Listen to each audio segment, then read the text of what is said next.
Hi, my name is April, and this is High Fantasy Writing.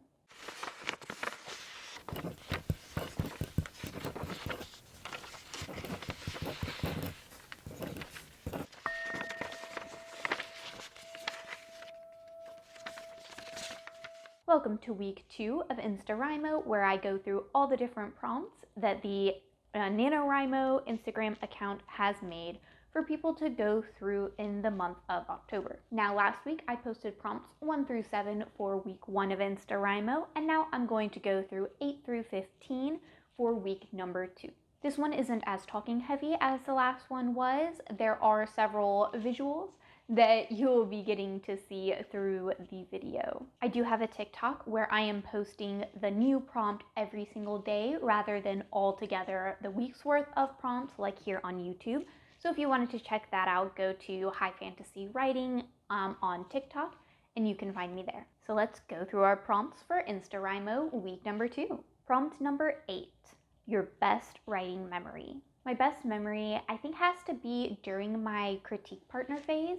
So I attempted to be a critique partner with many different people, and a lot of them read the first couple of chapters and then they just kind of ghosted me, even though I was continuing to critique their own works. And so I think that it was just a combination of, this is people not getting paid to do this, they're just doing this in their free time, and my book was quite long. And it does take a little bit to get started. It's definitely a more adult fantasy pacing rather than young adult fantasy, which tends to go kind of straight to 100 right out the gate. However, one of my critique partners, Allison, actually stuck through to the end. And I was actually able to read her entire book, which is the first time I had been able to critique somebody's entire work all the way through because, they kept sending me chapters. And so it was really great. She finished my book, but in the middle of it is when the favorite writing moment happened. She actually drew fan art of one of my characters. And I was just so blown away that somebody who had just started reading this character, because it's a character that appears later in the story, and it was so amazing to me that she felt so deeply about this character that she just immediately started drawing her. So this image that I'm about to put up is of Vega, one of the Fae from my story. And Vega is from the Bakunawa clan. So the way that my Fae work is that they have clans that they are born into. It's not really by blood that they're born into. The magic of the world feels their spirit and gives them the form that they believe matches most closely with their spirit. And Vega is a Bakunawa, which is based on a Filipino serpent-like being of mythology. And so that is why you see that she has a forked tongue and some scales on her face, because that is the outward appearance that she gives most people in the world, especially when she kind of lets her Fae form, which is just the entirety of she turns into a Bakunawa. That is the form that she presents, is kind of a couple of scales on her face. And I thought that was amazing that Allison decided to make some fan art. It made me feel really good about my story, that somebody cared so much about it that they took time out of their day to draw one of my characters. Prompt number 9, show, don't tell. So I guess this is where I should put in a whole bunch of images, like kind of concept images for my story. So I'll do that now.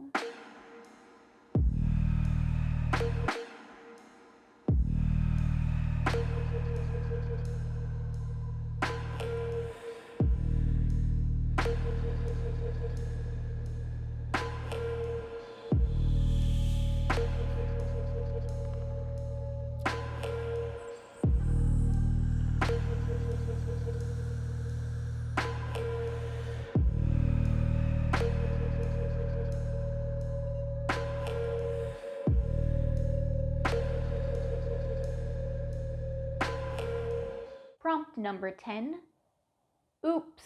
I'm going to guess that this is meant to be interpreted as a mistake that you have made while writing. And as I'm sure any author can tell you, you make a lot of mistakes. First drafts are rough for a reason.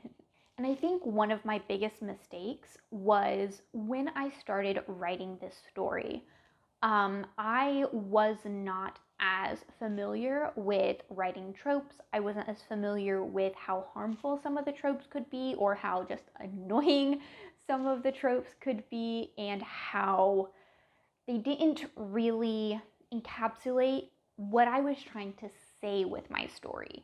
And so one of the oops moments that I had in the beginning of my book that I had to go back and change was that I really did start out Azara, my main character, as a not like other girls type of figure. She didn't get along really with the women of the village. She mostly stuck with just the male blacksmith and the male tavern keeper. And so I changed that up a bit. And at the very beginning of the book, the king arrives in her tiny little woodland village, and one of the village women, who's a young woman around the same age as Azara, actually swoons, faints, and falls on the ground. And Azara laughed at her because she's like, well, that's ridiculous to actually do that around a man. So I needed to change that up a bit. Harith, the character who swoons, she still faints.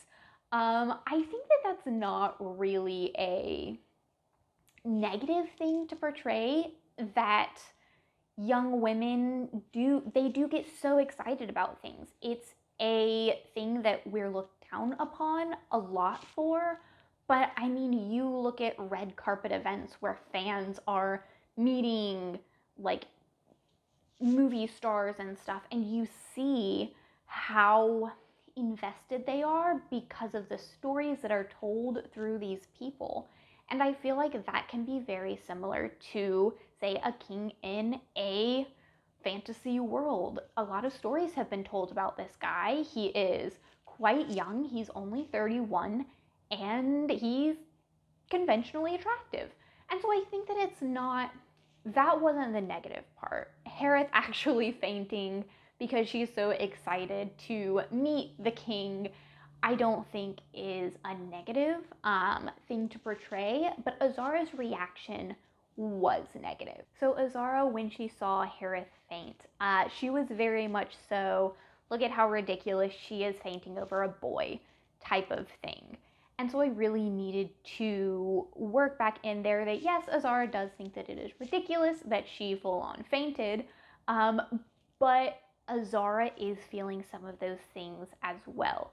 Not the like romantic, oh, he's so attractive type of thing, but more the amount of power this person has, and he's standing so close to Azara, is making her feel some sort of way. She's feeling a lot of conflicting emotions within her because of who the king is and what he represents, and the fact that he's, there.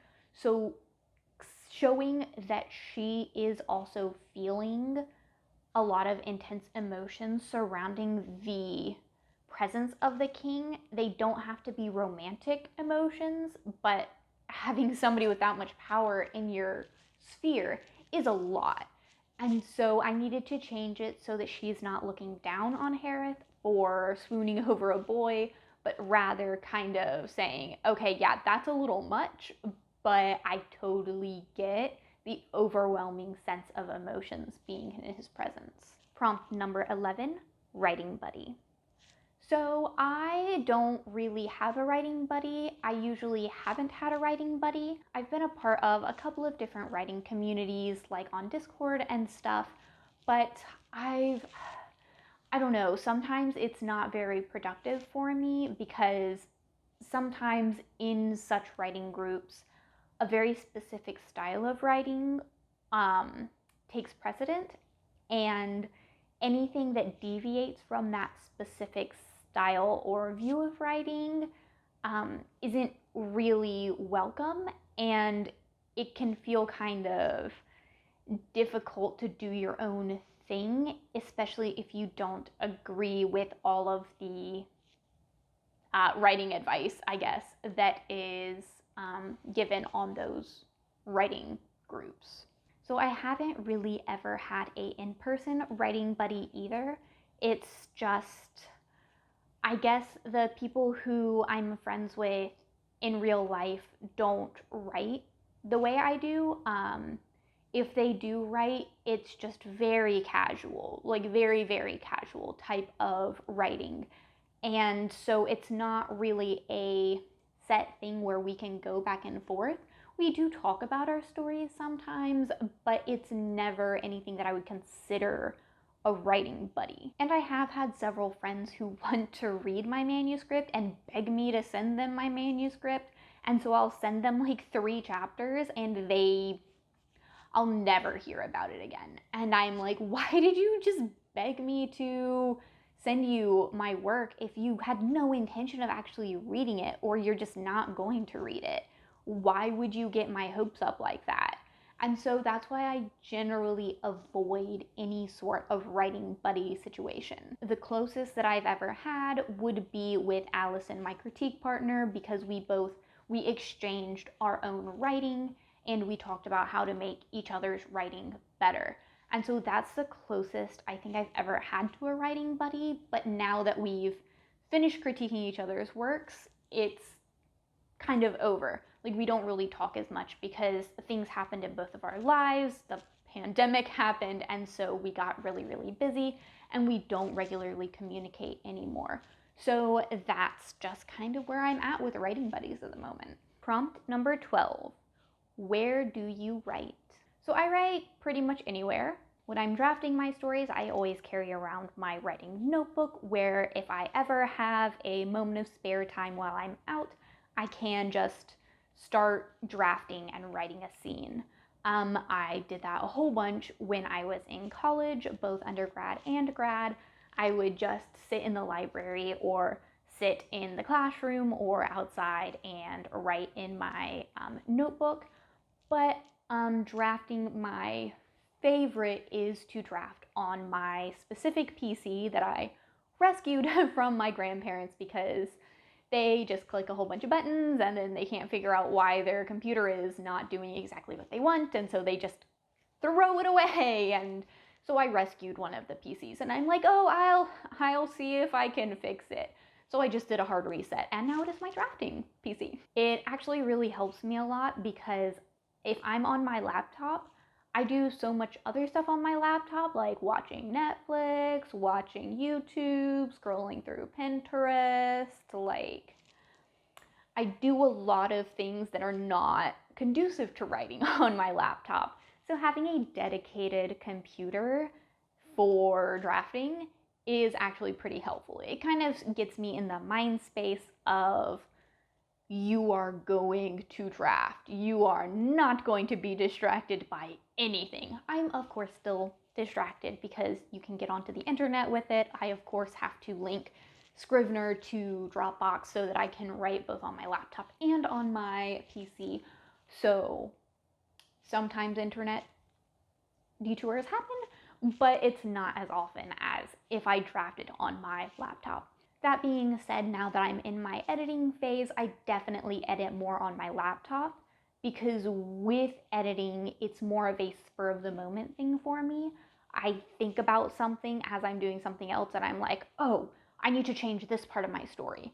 And so I can just quickly jump into my laptop and open up Scrivener there and jot down whatever change that I wanted to make to my story. And of course, like I mentioned earlier, the software that I use for drafting and editing is Scrivener.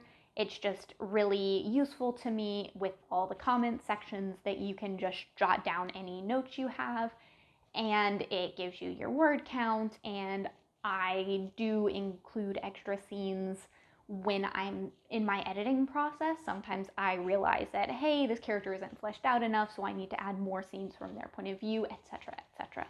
So Scrivener is definitely my favorite software to use when editing and drafting. Prompt number 13.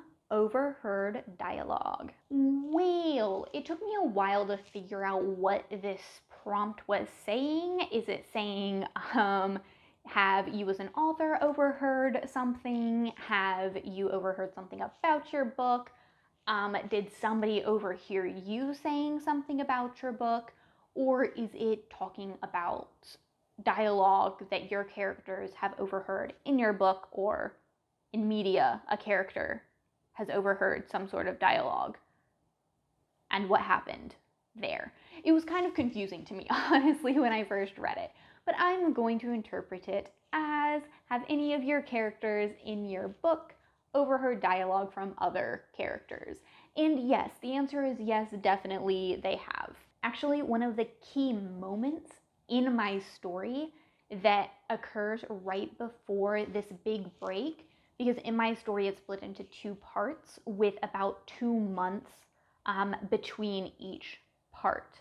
The ending of part 1 is when Azara, my main character, overhears a conversation pertaining to, her goal for the story, and so she decides, against the advice of everyone around her, to act upon this overheard conversation, which leads to consequences that actually kind of stagnates the story a bit, because it was such a dramatic change thing that happened to her and her psyche, that the story kind of it takes a different direction. And for 2 months Azara is grappling with this thing that happened due to her actions. And so it kind of, I didn't want to show every step of that. I wanted to jump forward 2 months in time to where she thinks that she is getting a grip on, okay, this is how I need to move forward with my life after this thing has happened. So yes, the overheard dialogue has a very significant place in Scales Beneath Her Skin. Prompt number 14. If your story were a meme. Well, this one is quite easy for me, because the entirety of my novel, I have always had this meme kind of running in the background of my brain, and it is the meme of the guy saying, "Oh no, baby, what is you doing?" I'm sure you've seen this meme before. It was part of a video, I think, but I most know it from just the picture of the guy's face with the, caption of, "Oh no, baby, what is you doing?" Because honestly, you look at every single one of my characters and their actions, and you could just slap that meme in their face. It's like, what are you doing? The original poster, his videos are more, they're kind of more staged, and so he's not actually saying this phrase with any true concern. It's just like a funny, he knows that everything's gonna be okay. But if he saw what my characters were doing, he would put some genuine concern in that phrase. Genuine concern. Prompt number 15. Dreams and nightmares. Sadly, but not shockingly, many of my characters' dreams that they have throughout this story turn into nightmares by the end. This is a common thing to do to characters. It is a common way to torture your characters and to push them to grow and reevaluate their life and what they view, how they view the world. And so yes, a lot of my characters, the poor things, have great dreams, plans for the future, ways that they view the world that are very positive and happy, and slowly throughout the course of the story, those dreams and plans kind of turn into nightmares, both by their plans being completely foiled or their plans succeeding. But the effects aren't really what they thought they would be, and their perceptions of the world and how it works are shaken to its very core. So those dreams, those wonderful dreams they had, they turn to nightmares. And that is week 2 of InstaWrimo. Next week, I'll be doing the prompts for week 3, so that is 16 to 23 is the prompts that I'm going to be doing at that point. And those are a lot more talky points than this one was. I hope you enjoyed learning a little bit more about my story, and feel free to answer any of these prompts in the comments about your story as well. And check me out on TikTok if you would like to do that. My name is April, this is High Fantasy Writing, and happy writing!